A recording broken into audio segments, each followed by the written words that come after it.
Next debate, the Ulez expansion comes into effect this Tuesday, in fact, midnight on Monday. If your vehicle doesn't meet the Ulez emission standards and isn't exempt, then you need to pay a daily £12.50 charge to drive anywhere within the zone, and that's all of Greater London, all the way out to the home counties now.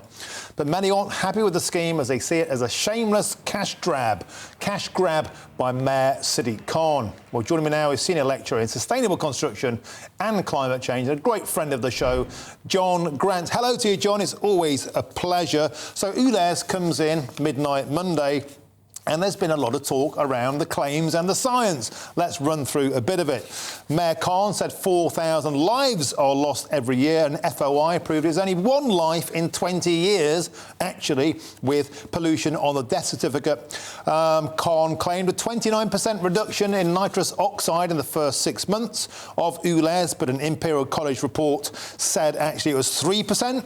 Khan then had the report redacted, so it stacked up in his favour. He also counts all of NO2, but only a third maximum come from vehicles. He also claimed only 10% of vehicles will pay. The RAC said actually it's 25%.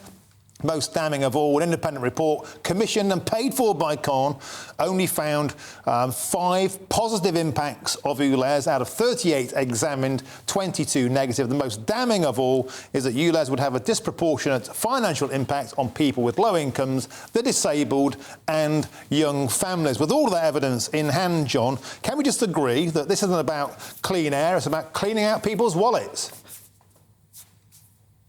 This is about a last-ditch attempt of trying to push back against a society that's engineered for cars. And it should be accepted that cars are not benign. Nobody would want to sit in a car in an unventilated room. They produce pollution. The challenge, of course, of what you've just outlined is that it is viciously hard to apply the emissions of a single car to the harm of a single person. But I think also we can agree is that cars are polluting machinery that cause harm to people, both by breathing in those emissions, but also on a wider issue with regards to this climate emergency. Transport is a third of the carbon emissions that we're trying to push back on. So yes, it's notoriously hard, and I'm not an evangelical supporter of the ultra low emission zone.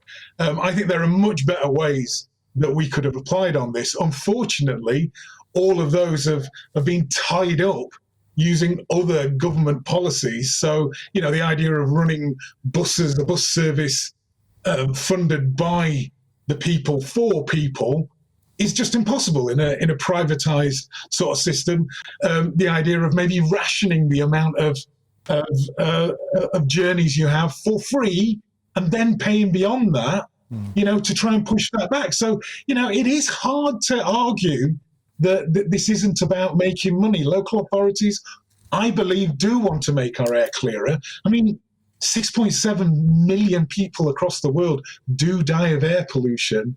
And, you know, 99% of us live in areas that breach the World Health Organization's minimum standards for air quality. So something needs to be done.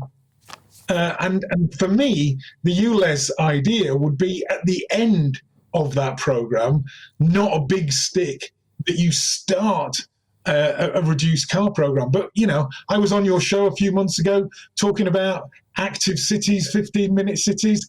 And, you know, it was very, very clear people don't want that either. So, yeah, you know, to you, it's like, where is that solution? Business as usual is not going to do it. Well, I think what people want is a choice, and there was a lack of consultation on this. I guess the choice they will have is at next year's mayoral election. But look, this scheme is going to raise £500 million a year, £500 million, John. An idea which, of course, is going to catch on. It already has in Oxford, in Bath, in Bradford, in Sheffield, in Birmingham, in Bristol, Portsmouth, Newcastle upon Tyne, Aberdeen, Dundee, Birmingham and Glasgow, and it will come to a town near you soon. Because let's face it, be honest, John, John. The environment is just now the easiest way to tax people into poverty. And this own report here says it disproportionately affects the poorest and the disabled hardest. How do you defend such a scheme?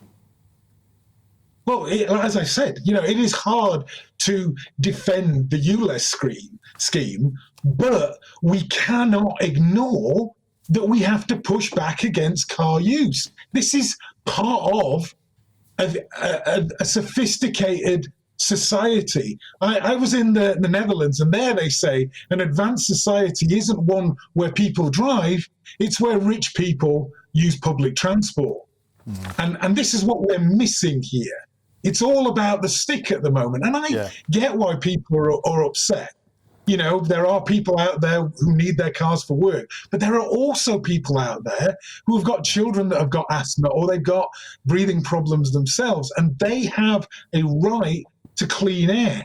And we have to push that. And like I said, I would prefer us to use other options to push for that cleaner air.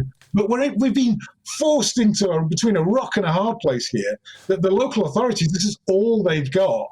And they're kind of desperate. What they're going to do with that money is going to be really quite interesting, because I would like to see that recycled into it's paying people to upgrade their cars or ideally make cities that don't need cars. Yeah, John, we're going to have to leave it there. Always a pleasure and never a chore. Thanks for joining us. We don't have long enough to go into the detail of this, but Matthew...